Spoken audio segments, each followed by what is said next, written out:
All right, team, welcome to yet another episode of FDL Presents the Zach Rocheleau Podcast. And today I have a living legend in the natural bodybuilding world, somebody I've been following for such a long time and somebody I look up to, and I'm blessed to have on the podcast. I have the man, the myth, Alberto Nunez, a team member of 3DMJ. He's the OG natural bodybuilder. He's a pro natural bodybuilder.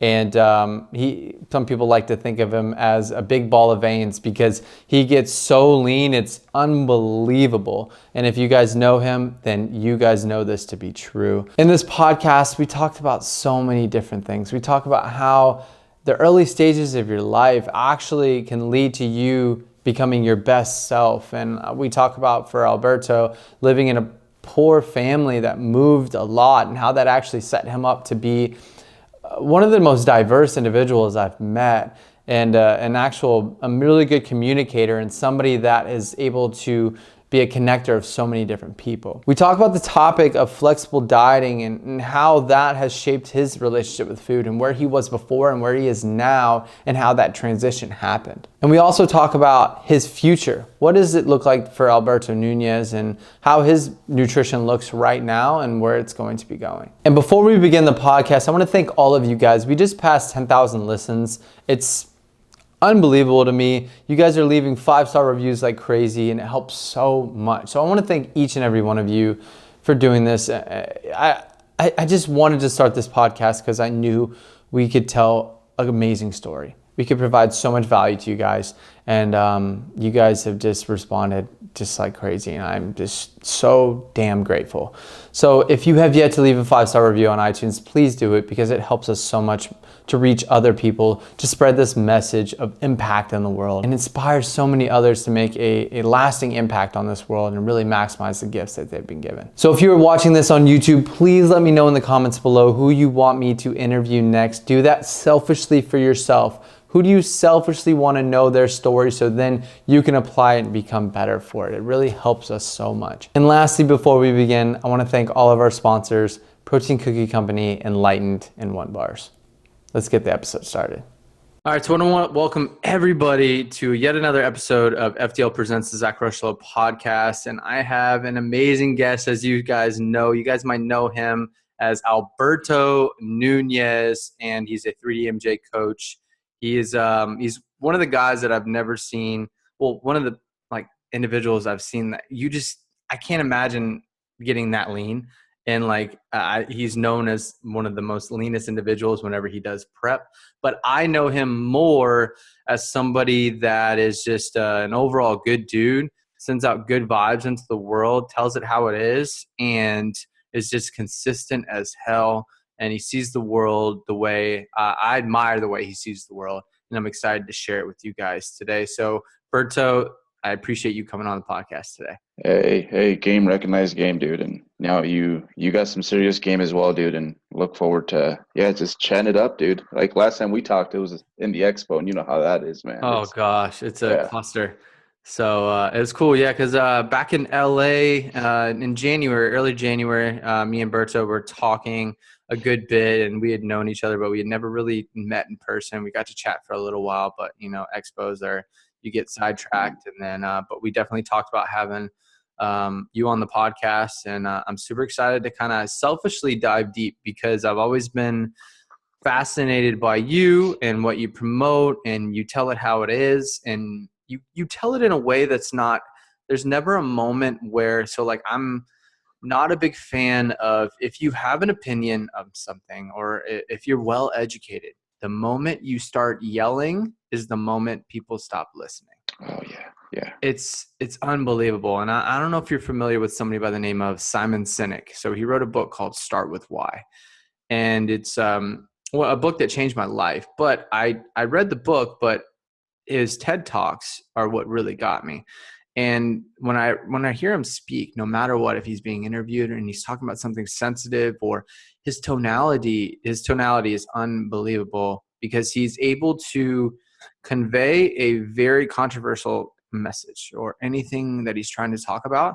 And it's at this peaceful, his voice is just he's talking about something that's so powerful, but yet his voice is so soft, and you just have to respect him no matter if you agree or not, because he's coming from a place of not yelling. He's having a debate and he's Mhm. making a statement, but he's not screaming and yelling.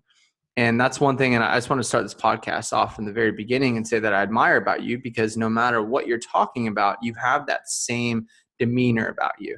And I'm excited for everybody to hear, and especially as we talk about topics and your life as a whole, them being able to hear that tonality throughout. So I just kind of want to get your thoughts on that, because I think that's a good thing to segue into your story and everything.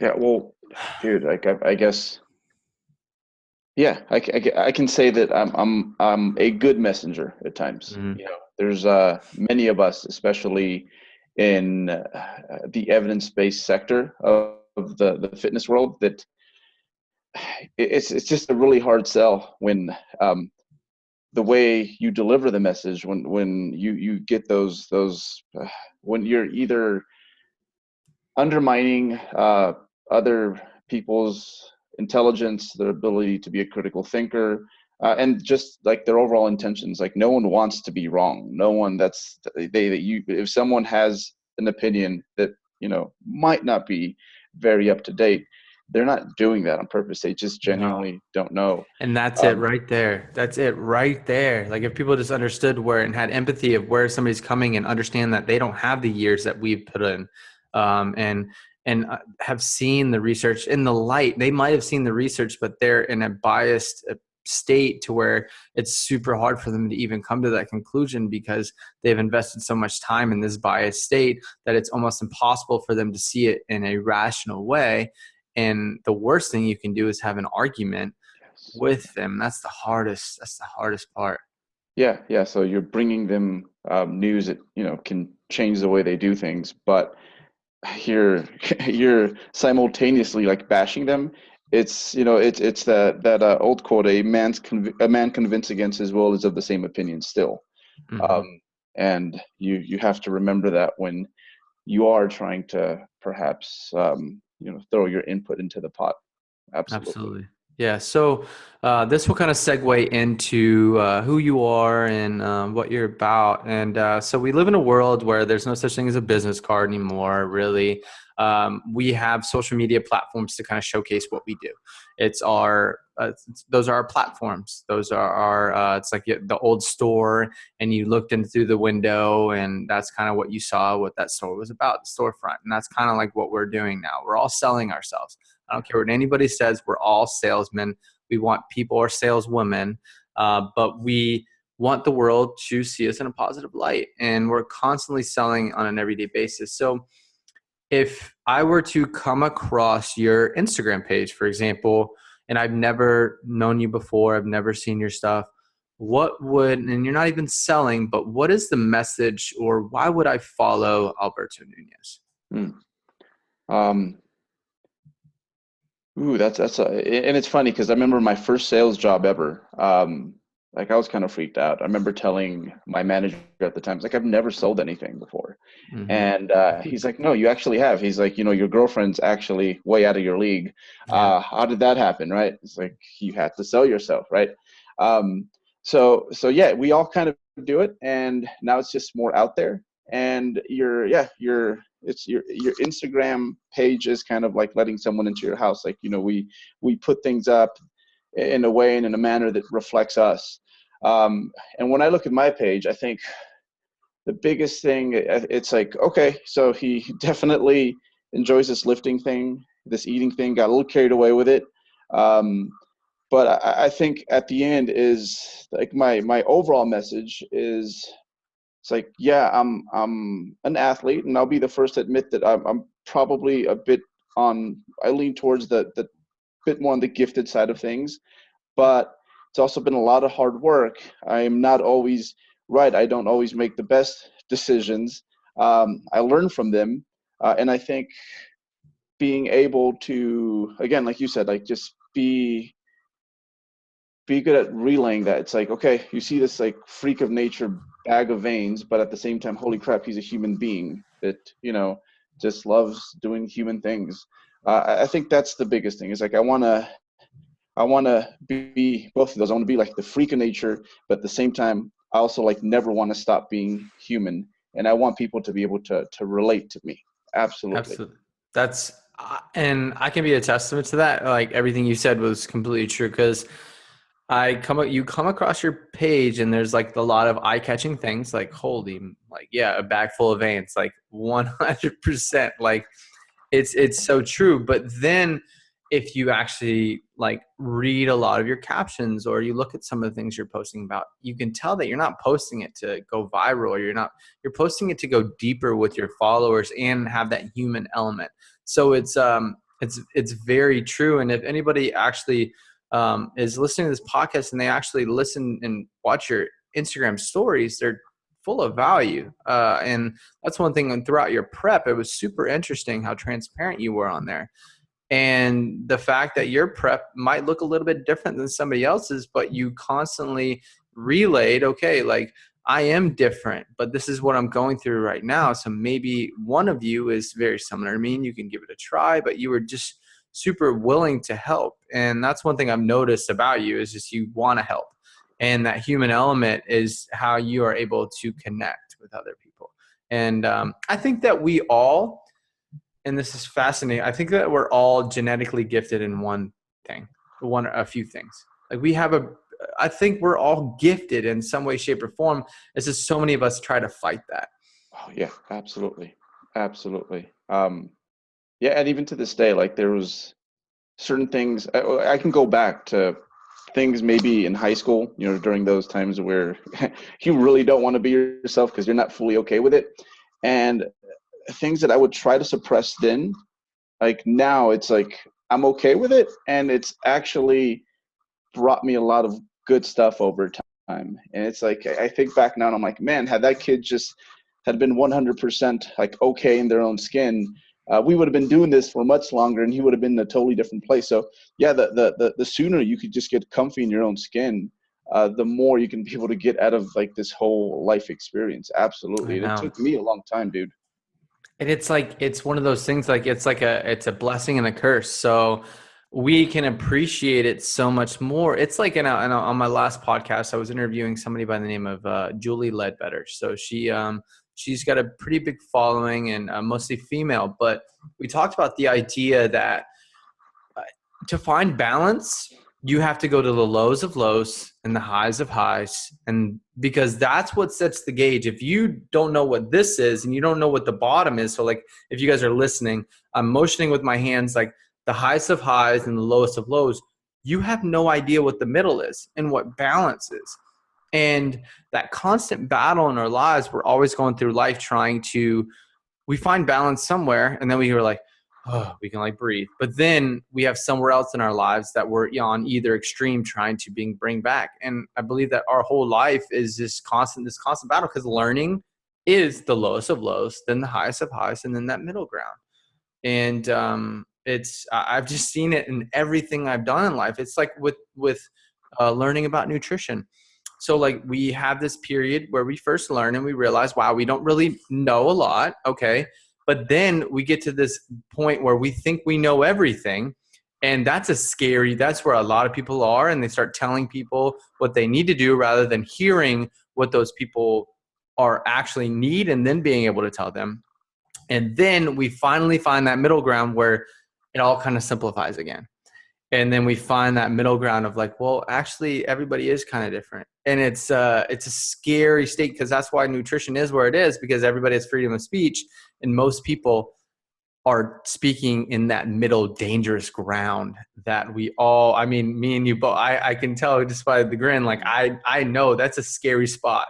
And I learned the hard way with a lot of that. Yeah, no, absolutely. It's funny how nutrition is. It's like when I think of nutrition and the tension it causes, it's hilarious. First of all, that it does, right?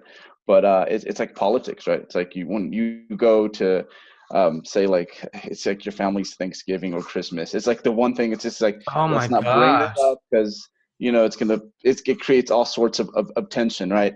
But yeah, man, like it's like you said, I've been in both places, and And even now that I'm like, okay, I'm definitely better than I was, 5 years ago, 10 years ago. I know more, and I have my own things under control, and I have the ability to help others. Like, I'm still my biggest skeptic about what I know. And you have to be, because and that's how it should be. Like, you should be able, like, every year, be able to go back, look at what you've learned this year, and you should have made some strides. Like, if you're just kind of sitting on the same, I don't want to say beliefs, but yeah, if your knowledge base hasn't changed drastically, I do that every year. Like, that's, people do the resolutions things. They look back at their training progress. I like to look back at the strides that I've made, mostly when it comes to the mental side of things, my own development, and along with that, the way I interpret information and what I've been able to gather up over the course of that year. And every year it changes, man. Every year. Absolutely. I actually, it was funny. I was talking about this the other day, that, yeah, like when we were talking about, like, how much did you learn in a year? Like, how much, and I said, if you are not embarrassed by where you were a year ago, then you didn't learn enough this year. Yeah. I mean, not embarrassed in the sense of like, but you should be like, whoa, like, I know so much more, because what you can do in a year is unbelievable, guys. Like, you guys listening, what you can do in a year, you can change your life in a year of consistent action. But what I've learned is, over every single year, my checks and balances from my decision making get better and better. I'm able to rationalize and go a layer deeper on every decision I make. And I think that's like the biggest, because you learn concepts, but then you learn application more and more and more. And it's because we're just constantly applying and learning. Yeah, that critical thinking, it's so important. And especially, I think you need to be most critical of yourself, because that is the person you interact with the most regularly. Absolutely, man. Absolutely. Well, cool. And if you guys didn't know, Alberto is a pro natural bodybuilder. I mentioned that in the beginning of the actual podcast. So if you guys hear him, and well, you guys better be hearing him because you're listening to a podcast. But whenever he's talking, like, just know, I mean, how many years have you been at this? Training and all, 19. And I think in regards to just pure bodybuilding, it's been about 15, 16 years. See, that's a wealth of knowledge, and knowledge through application, which is huge. And if you guys have ever heard of 3DMJ, you would know that is just a group of coaches that are constantly on the verge and on the cutting edge of changing the game in the evidence-based nutrition space and training. So I want to go back though. Like, I want to go to, tell me like more of the origin story. So I just want to kind of like a 3 to 5 minute story of where you were born, childhood, everything like that. A few big moments in your life, how your parents played a role and all that. I want to know how you got to where you are today, and then we'll kind of dive a little bit deeper. All right. So I was born in San Francisco, California, March 7th, 1983. I'm going to be 35 very soon here. It's like, holy crap, that I guess you age well, my friend. You age very well. Mid-30s officially, right? Happened in a flash. But yeah, I grew up in what is the Mission District in San Francisco for the most part. But yeah, financially, I came from a very unstable background. So we were always constantly moving. And I think when I tally up how many different schools I went to, I think nine total different schools, like throughout my childhood and adolescence. And I think that was at the time, it was very frustrating to have to remake new friends all the time. But I think one thing that it taught me was to just learn to get along with most everyone. And it's something that to this day, those soft skills have helped me immensely. Can I what, you guys moved a lot because of money issues, or was it just? Yeah. Okay. Yeah. So yeah, and since San Francisco is a small city, but you move to this just across town, new school, and they were very strict about that. So yeah, constantly on the move. And looking back, it's like, man, that was actually part of my schooling program when I think about it. Yeah.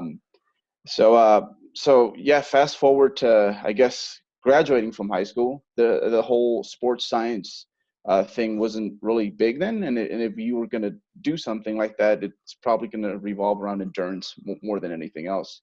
And I know I wanted to do something with sports, but there was just nothing out there. So I think I started with psychology post high school. It was kind of a cop out major, and then eventually I got more and more into this like lifting weights thing, and I'm like, wow, when I control my nutrition, my results were just that much more predictable. So I'm like, all right, let's change this. Let's do something in the biology side, or perhaps even on the nutritional side of things. But I just was never really in love with it. I would do well, but it wasn't my thing, and I had a hard time connecting that to how I actually to my end goal, which was to basically help others. And kind of like my dream gig would have been to just like lift weights for a living almost. Um, and it kind of just it worked out that way. I think in 2009 is when 3D Muscle Journey formally got together. The online coaching business was not big at all back then. It was a very foreign concept. It was too abstract for most people. How are you going to have some person, way far away, like tell you what to do and help you out? So it was a very novel idea. It was a total risk. But us as a team, we jumped into that. And at this point, I was working on becoming a registered dietitian. That was the end goal. So I was like deep into that. But it was one of those moments where like you could see the portal opening. I'm like, shoot, like we need to go in there and like get this done and build up a name for ourselves now, or that might close. And that was probably one of the best decisions I've ever made in hindsight. I remember, right around that point, it was probably the biggest client load I've ever had. I was working with 70-something athletes. Wow. Basically, for 2 years, I did not have a single day off. But that was my way of getting us going, getting us started, and having us build up a name so that, we can be kind of sort of what we're here today. Somewhere in between there, I got into the competitive bodybuilding. First season was in 2007, pro 2008. And I've been doing that for over a decade now. And at the end of the day, like I'm many things, but an athlete's a big part of what I am. And it's a challenge to balance out everything that we do. The coach, the athlete, and now I think to a large extent an ambassador in some ways for like our very, very small sector in the fitness community. Absolutely. It's definitely it's a space that is very it's niche for sure. But I think it's a very misunderstood. I think that it's misunderstood obviously through marketing. 100%. I think the difference between a natural and an unnatural bodybuilder and how it's marketed mostly unnatural, but the natural bodybuilding world, it's something to admire what it takes to be able to go in the deep depths of your body's limit of leanness while maintaining muscle mass and stepping on that stage at the perfect time in order to show off your best physique. I mean, that's subjective, your best physique, but it's super fascinating. Like I'm so fascinated by, you set a vision, and it's not like one of those things like it takes time. Like it's literally like an investment. Like you're investing nine months is what mostly like a really damn good prep. Like 9 months, you going into that day one, okay, we're starting Here it this goes. trek. Yeah, here it goes. It's like, let's make the most of it. And it's super, I just admire it. I don't think I'll ever step on stage because I just don't, it's not something that I want. It's not something that I personally drives me. It's not part of my why, but I admire the hell out of everybody else who does it. And it's just work ethic, man. It's relentless consistency. And those principles apply to anything you want to do in life. And that's what really appeals to me whenever you're doing that. Oh, absolutely. And you know what? I'll tell you what, like the sport itself, the getting up on stage, it's not for everyone. And it's probably, to be honest, it's like I don't enjoy it as much as like the actual like process and like really, because most of the most memorable parts of your highlight reel like don't even take place when anyone's there. It's like you by yourself. Like I remember Or your self-talk, like the stories that you're saying inside of your head, like it's dude, unreal. getting in a car and like just closing the door and exhaling after, just surviving a day. Like things like that is what you remember the most. And the accolades, the trophies, they're nice, but they're such a small part of it. And you can get the most out of your bodybuilding without having to paint yourself and jump up on the stage. Absolutely. Absolutely. So I want to kind of go back to your childhood. Did you play any sports growing up? So this was always a huge conflict in my household, and that especially my mom. And I think all her brothers and sisters, they all have they all have their PhDs. She's the only one that doesn't. She fell in love with my father and kind of ditched school, moved to this country. She could have had a much better future, and both my parents are from Mexico, and so she just decided to be a mom. So she always pushed like the books. That's what my son's gonna do. And like I guess their system over there, the way it works is like sports aren't really like valued. They're not as big of a part of your resume. So because of that, like I was always I just really wasn't encouraged, and I would have to sign myself up for many different sorts of sports, like on the down low. So my athletic career was like pretty spotty. I think the thing I got to do most consistently was track and field. I did that for a total of 3 years, and I was pretty good because I was competitive, but I just didn't have the work ethic that I have now. It's funny. It's funny when you think back. Like, I played college basketball, paid for my college education. That's right. Yeah, we talked about that. So, and it's wild. Like, and I think back of like, gosh, if I had that work ethic I have now, I would have been in the gym every waking moment. I would have had that tunnel vision. I know I could have. It's just in the back of my head. I'm like, oh, could I play D1? Like, I just know, like, it would have been such a cool story. But in hindsight, if I do play D1, am I even where I am today because I'm so tunnel vision with that? Do I end up being lost during my college career and thinking and being so busy with that I don't, like, I had a career-ending injury during my sophomore year that led me into the fitness and nutrition space because I was like selfishly trying to figure out what had happened to me. So you've heard of your iliac. Yeah, I mean, obviously you know what your iliopsoas is. Yeah, I tore that. That's insane. This is like literally like tearing a filet mignon steak. It was like the most rare thing my doctor had ever seen. But in hindsight, it was the best thing that ever happened to me because it sent me on a different direction in life that now I wake up every single day. I'm so damn passionate. And so that's going to lead me to like, it's kind of going away from the sports thing, but was there a moment in your life that happened like that kind of pointed you in that direction, similar to what had happened to me? By the way, like that's kind of how my track and field thing ended. It was just I had a foot that just wouldn't heal and it kept breaking on me, basically. And it was like, okay, I think I realized that I could squat, and I'm like, for some reason I can squat, so we're just gonna do this weight room thing, and things just kind of took off from there. But prior to like, I was doing other sports, partaking in other sports, but at the same time, like the weight room was always in the back of my mind. I was like, man, I can't wait for that off season to start so I could just get in the weight room. So the love for weightlifting, it happened like really quickly. And there was a moment when I was like really, really getting into it. It's maybe like 3 months into actually going into a gym, and I was starting to put things off for the sake of training, like social things, and which honestly at the time is like I needed that babysitter, absolutely. But I remember, man, I was lightweight crooked growing up, and I mean that's just the people you kind of hang out with, and we were supposed to go do something that was just not proper. And what ended up happening was my friends actually they got caught, and most of them, yeah, they got sent away for a few months. And I remember like they asked me like, hey, so do you want to tag along and get some of this like free loot? And I was like, nope, nope. I made up some like really piss poor excuse, but I actually just wanted to go lift weights. That's all I wanted to do.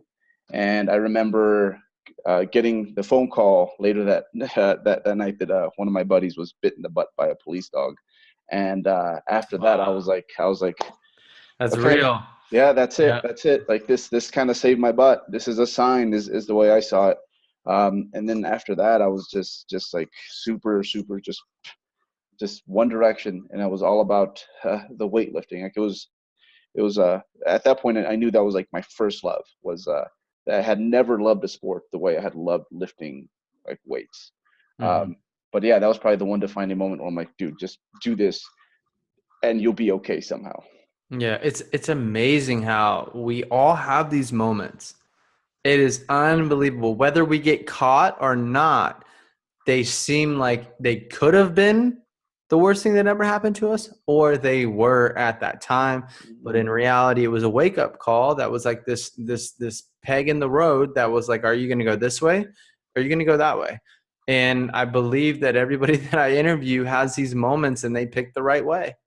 Yeah. And well, some people I've interviewed, they've picked the wrong way 5-6 times, but then eventually they pick the right way. And those 5-6 times actually lead them to making the right way even better because of it. Yeah. You've realized that, you know what, I've missed this fork in the road a few times.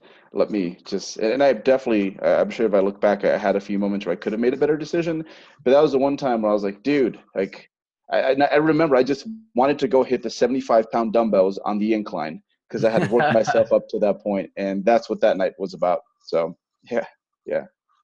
That's insane. So when did you move? So you are in Colorado now, Yeah. right? So how long ago did you move to Colorado? This was 2015. 2015. 2015. Wow, it's been a minute now. Wow. Um, and And you were always in San Francisco before San that? Francisco. I did do 3 years in Sacramento, but I'd like to forget about those years in Sacramento.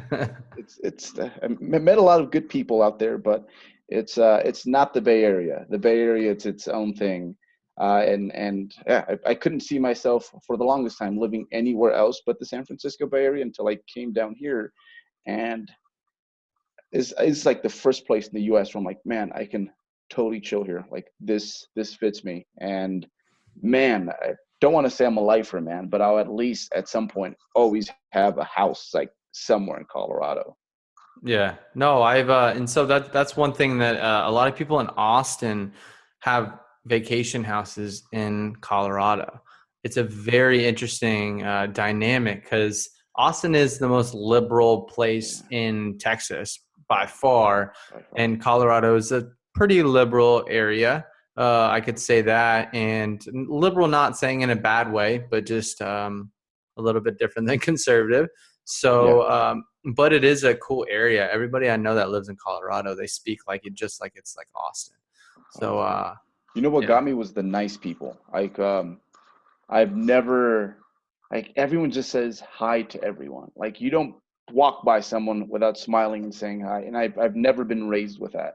yeah. Um, and Well, yeah, that's funny. Anytime I go to California or like the Northeast, I'll walk around and like I'll smile at people, and then people are like, "What the hell are you looking at?"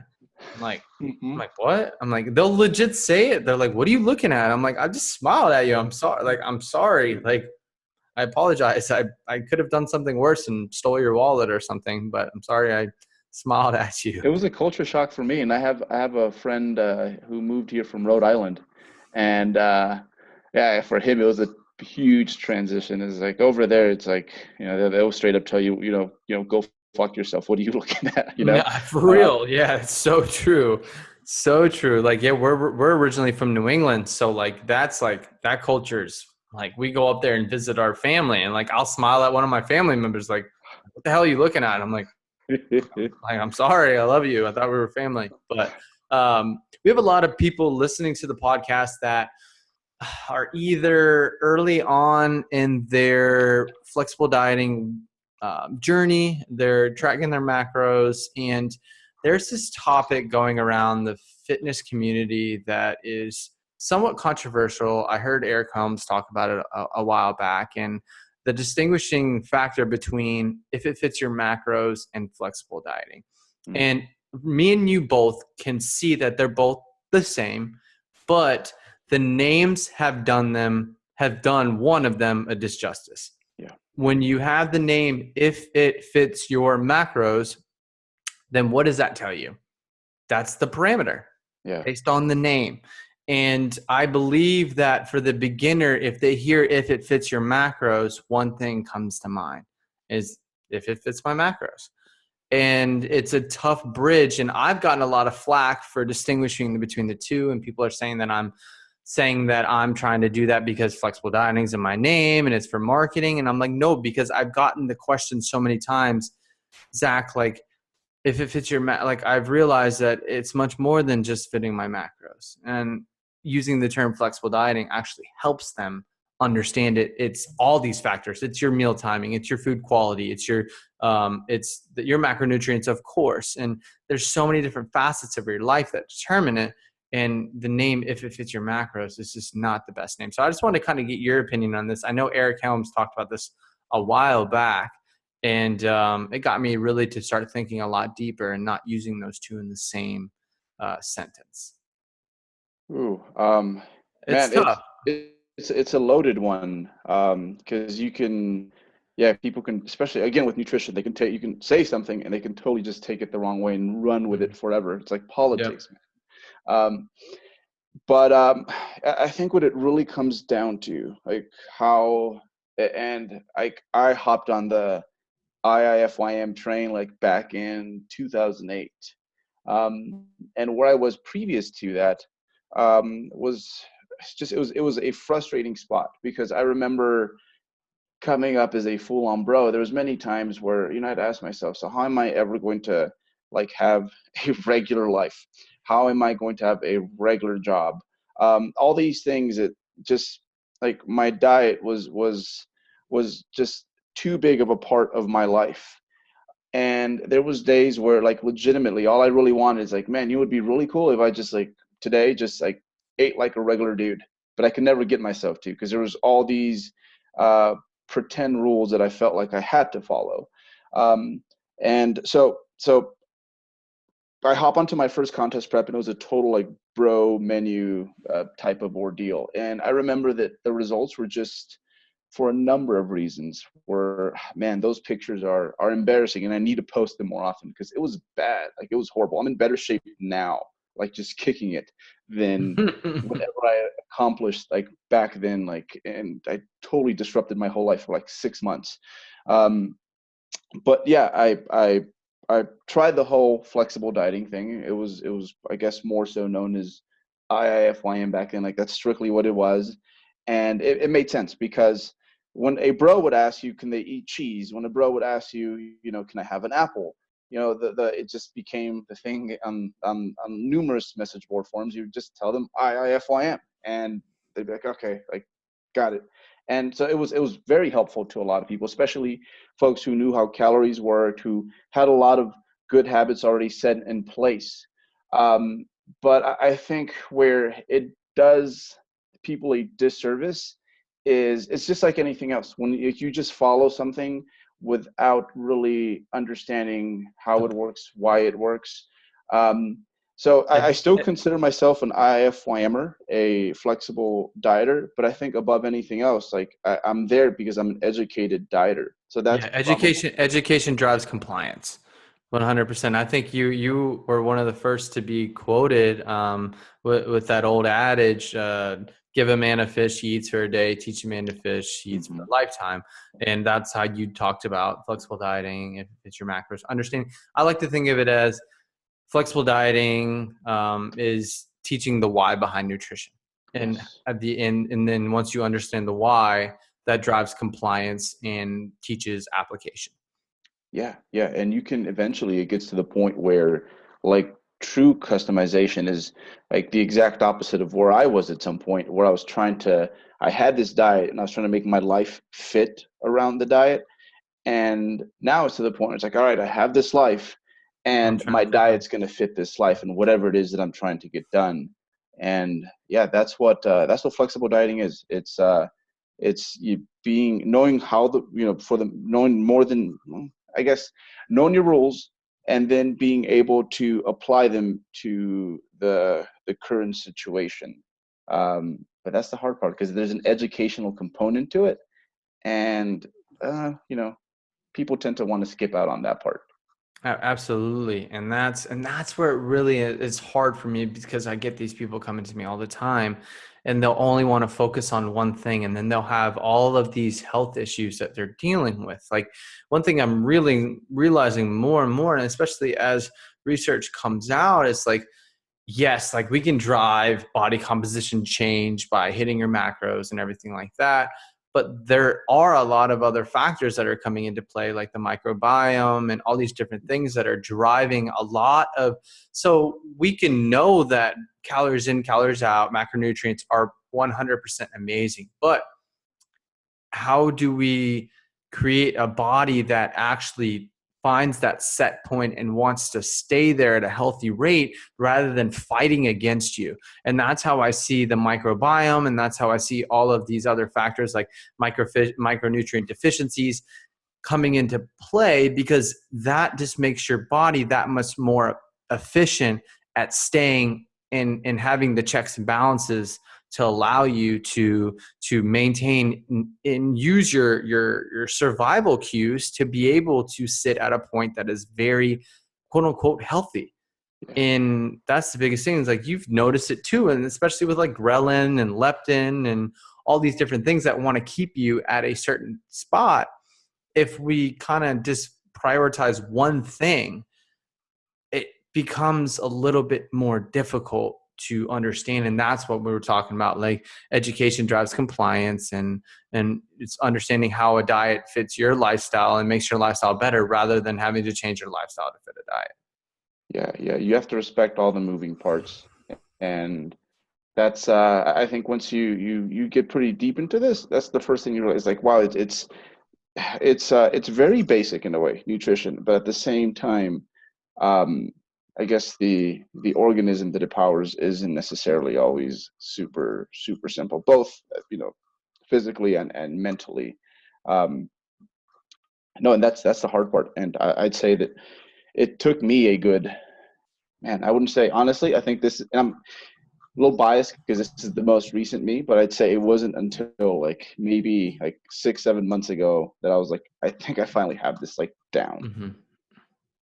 But Yeah. ask me next year, I'll probably tell you like, nah, that dude was wrong. Well, that's the thing. Nutrition is still and always going to be that elephant in the room that is going to be constantly evolving. Is because, oh my God, our food is evolving. What we have access to is evolving. So one thing I wanted to touch on too is, I think it's a fascinating topic, and I just thought of it. Thank God I did, because I wanted to talk to you about it. Was like the definition between healthy and unhealthy, good and bad foods. I don't, on a psychological standpoint, I don't want people to ever think that. I just think one type of food, and it's hard to distinguish between the two, because like, we know some check off the boxes more than others that creates sustainability. So like, I like to see food as not good or bad, but yeah, one that provides a little bit more value than others. And so, for example, like, the foods that check off the box a lot more, those mostly are minimally processed, micronutrient dense, foods like that. But then also foods that actually we can use our hunger cues to understand how many calories we just took in. So like, for example, if somebody goes and eats a whole box of Oreos, but if a whole plate of, let's say a whole plate of Oreos or a whole plate of broccoli with chicken, just the bro versus non-bro, you could eat a whole thing of Oreos and your body will probably know how many calories it took in probably 2 hours later, when you get hit with a brick, when it's trying to digest like a couple thousand calories of just sugar and fat. And whenever you have that bro meal, you're going to be full probably 20 minutes afterwards, because your body, it's a lot more voluminous, full of fiber, protein satiating. And that's like that distinguish between bro and unbro. And the caloric content of the one to the left wasn't as was a fraction of what was to the right. And so like I've been starting to see and teach it this way. It's like if a food cannot give you a hunger cue response within 20 minutes, then it's probably not considered healthy. And that's the hard part, because we live in a world where we can just throw ungodly amounts of calories into food. And it's unbelievable, make it highly palatable. And the science behind food is unbelievable. Amazing. And it's crazy.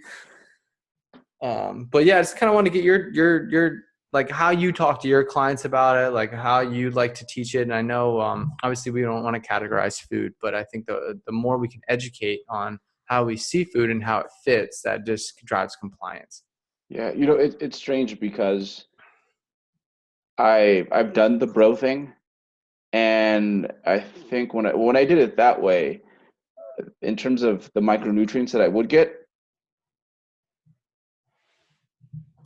in foods that Hold on, Alberto, could you go back just a little bit? So the micronutrients that you did get, you broke out just for a second. yeah, I'm like, this dude's standing too still. All right. No, you're good.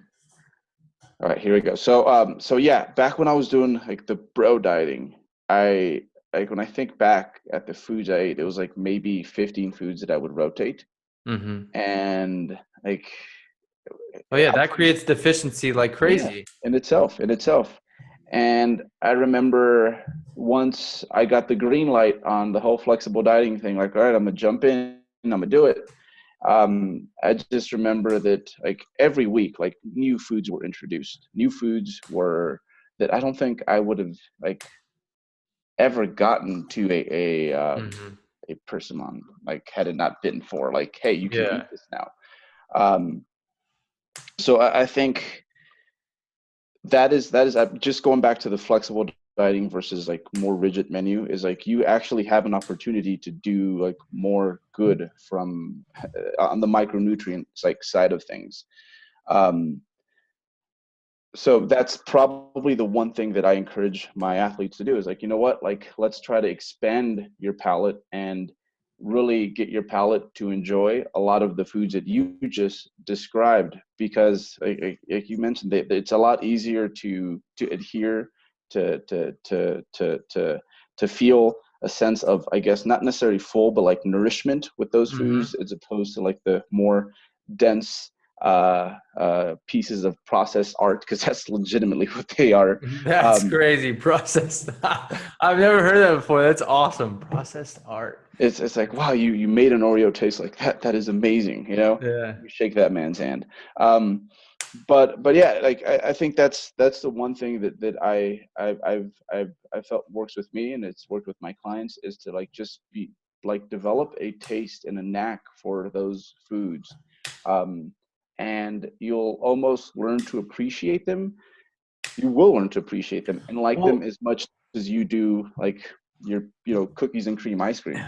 Absolutely. It's unbelievable. You just understand how everything starts to fit, and it all comes back to education. So if I can understand that how an Oreo fits rather than how a plate of broccoli fits, I understand the role that they play. If I want to eat a lot of food and I don't have a lot of macros to play with, I would choose probably the voluminous broccoli source or something like that. That would provide a lot of value because I want to be full.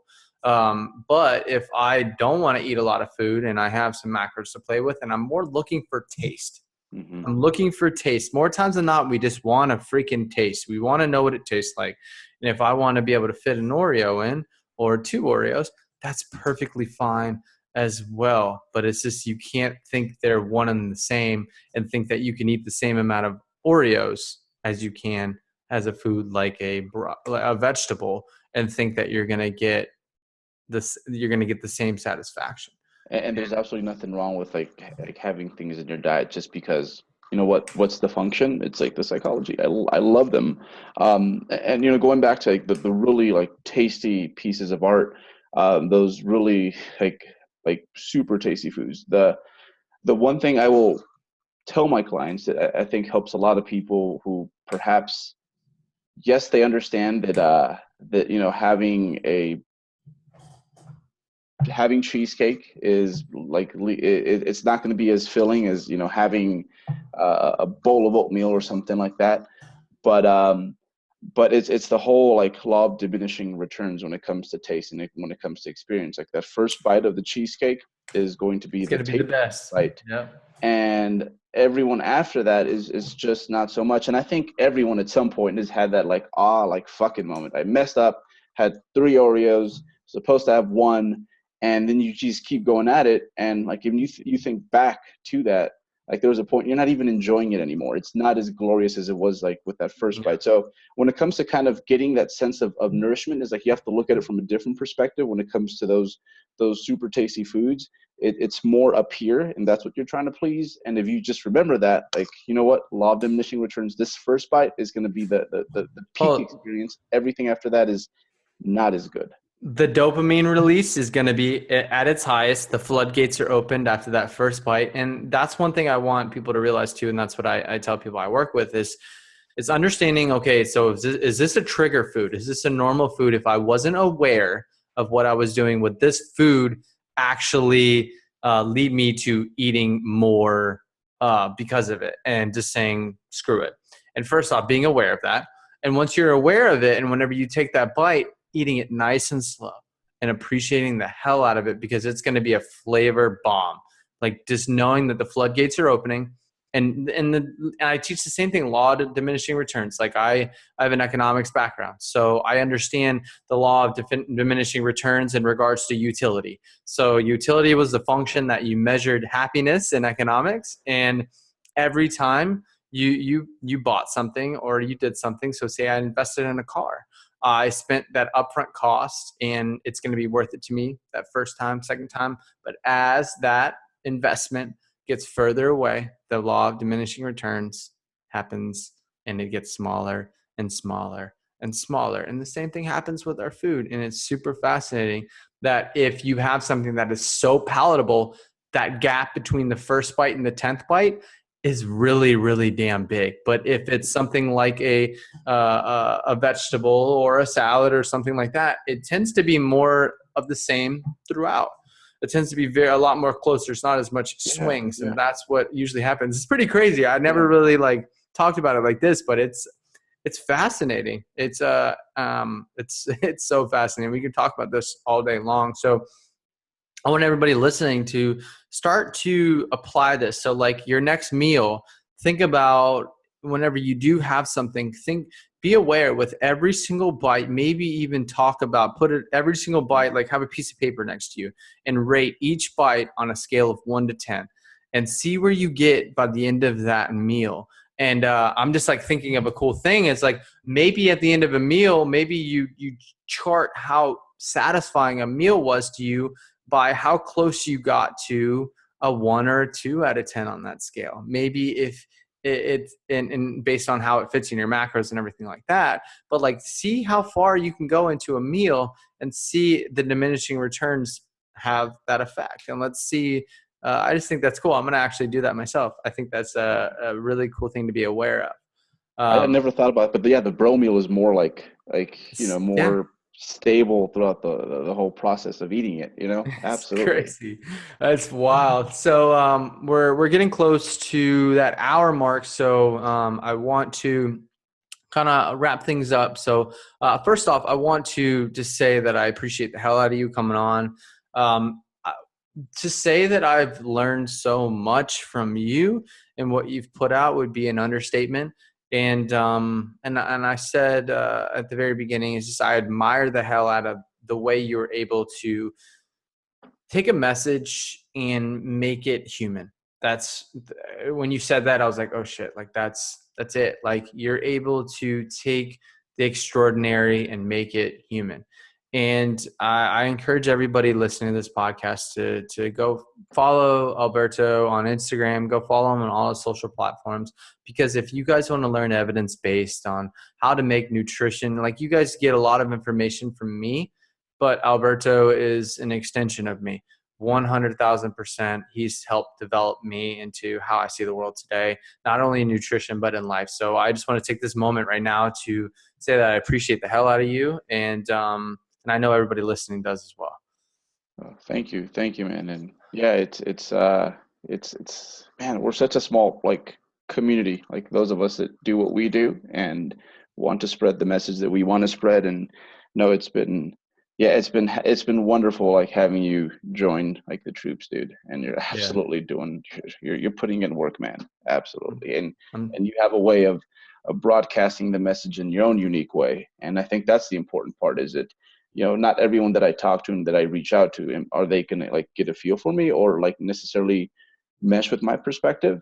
And that's why, like, we're talking about, like, we tend to um, sometimes like not let certain aspects of ourselves develop because we're not fully okay with them. And that's why it's important that people do that, because everyone has their own unique flavor that they can bring to the table, that can help contribute to whatever the cause might be. And in our case is absolutely. educating people when it comes to taking control of their body comp through their diet, through their training, which eventually, as you and I know, leads to like other things in your life, like Yep. flourishing as well. Yeah, absolutely. And that's what it's all about, is education. It's like not saying what you should do. It's giving you the variables so where you can decide what you need to do. And that's so powerful. And I don't want to go too much on a tangent, but like it comes to mind because people are asking me like, Zach, why are you making keto recipes? Why are you making vegan recipes? Why are you making vegetarian recipes? Why are you doing all these things if you are talking about flexible dieting? And flexible dieting is a philosophy. It's not a diet. It's understanding the why behind nutrition. So then you can apply it to what your unique demands are at that time. And all we can do is educate, but what's the best diet? It's the one that you can stick to. So if somebody comes to me and they are doing keto, I want them to have the best opportunity to succeed doing keto. If they're doing vegan, I want them to succeed doing vegan.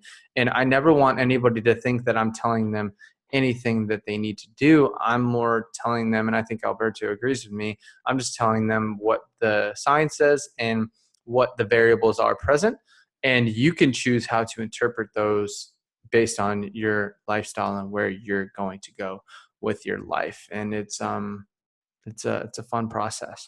Yeah, getting people to think, that's key. And not that I'm going to compare it to parenting, but it's very similar to like the best parenting I ever got is not necessarily like being scolded and reprimanded right then and there, but it's when your parents have told you something that like sticks in your head and you're on the verge of making this decision, and And you're then like, you remember it. whoo, I was informed, I was told, I know all the pros and cons, and it helps you make that right decision. And that's why teaching what we do the way that we do is so important, as opposed to like yes, no, good, bad. Well, the It's check you instill the client or the person with the checks and balances necessary to know the variables to make a rational decision. That is the biggest thing. It's like, well, how many times did we do something growing up that we knew yeah, wasn't good? And then when our parents found out, they said that they were disappointed in us, and that was the worst feeling in the world because we knew that we were wrong and it was on us and that they just wanted the best for us. And I believe that's the essence of what we're doing. We want the best for you guys listening. So we put out that information, and it hurts our heart whenever we hear that you struggled because you didn't apply some of this. And eventually we're just going to be consistently putting out this information over and over again to eventually you'll hear it whenever you are ready to make that change. And I believe that's what everybody should do. I believe everybody should be able to mimic me and Alberto and everything we do and be able to like make fun of us by saying, oh, they say this all the time. Yes, because eventually everybody needs to hear it 10 to 20 times before they actually have it stick in their head. So, oh yeah, no, I know I'm that way too, dude. Absolutely. Yeah. yeah, it's relentless consistency.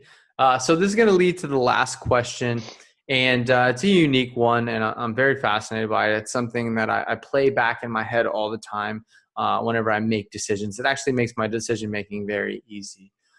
So today is Alberto Nunez's funeral.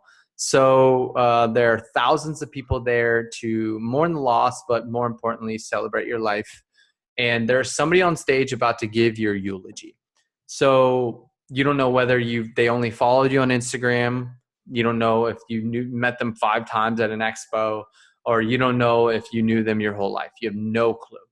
But they're on stage about to give your eulogy. So based on the life that Alberto lived, what would you want them to say that would tell the whole crowd what your life stood for? Dude, I've actually thought about this before. It's like, would my funeral be popping, you know? Like, and no, I'm fortunate enough to say that yeah, it would be popping, and not necessarily because I knew a few more people than most, you know. I think it has less to do with that and more with what I think this person would say. And I'm thinking, what would be, especially with like a certain group of people, would be the theme that's constantly being replayed. Um, and I would say that, and maybe because this is what I strive for, but I want to be able to like bring people together, and I'm hoping that's what they would say. Is that what Alberto did? Is that when we all look at everyone here, we're all like super different, like, you know, and we sometimes like they don't even get along. Like that's kind of my issue with a lot of my friends. Is like they're all different. I'm kind of like the moderator in between. Like so actually I can see that. you know. So I think that'd be the one thing, is that Alberto was really good at making me feel accepted, making me feel okay with being me, and and I appreciate him for that, because that's probably, I look at my funeral, it'd have so many different people that it would just be, man, like it would, and it makes me feel like I'm heading in the right direction. So when it does actually happen, we'd have all sorts of like different people there from all different sorts of walks of life, but I was able to somehow bring them together. So.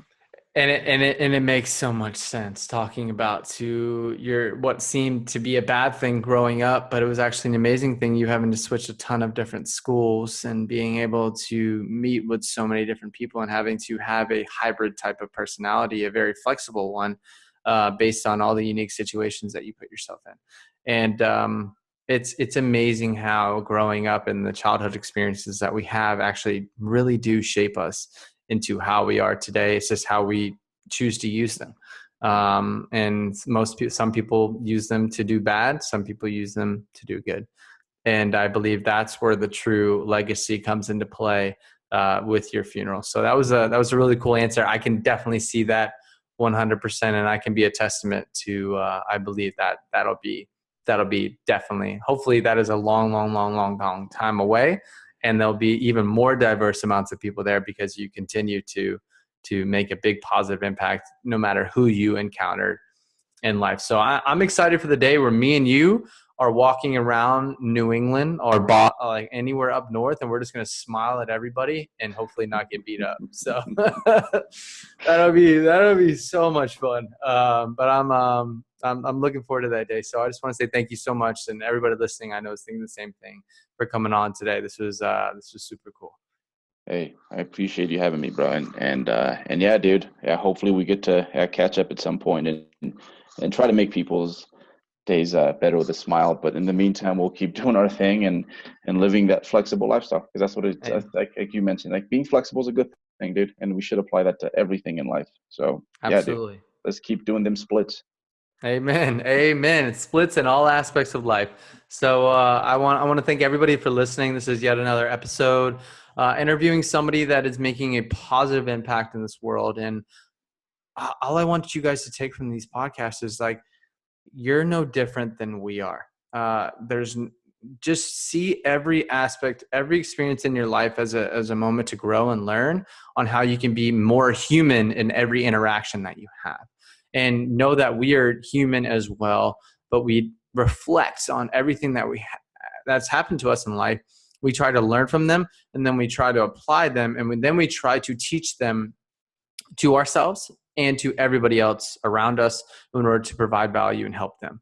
And that is how you create that ripple effect in the world. That is how you have a pop-in funeral. That is how you really create a legacy that is positive and one that you'll be so proud of when you are on that deathbed and looking back and being like, damn, like I lived a hell of a life. So just apply this stuff, guys, every single day. Live life with a smile on your face, no matter if you're in New England or if you're in Austin or Colorado, and go out there and create that momentum and just make this world a better place. So I want to thank you guys so much for listening. God bless, and we'll see you guys in the next episode. Thank you, Alberto.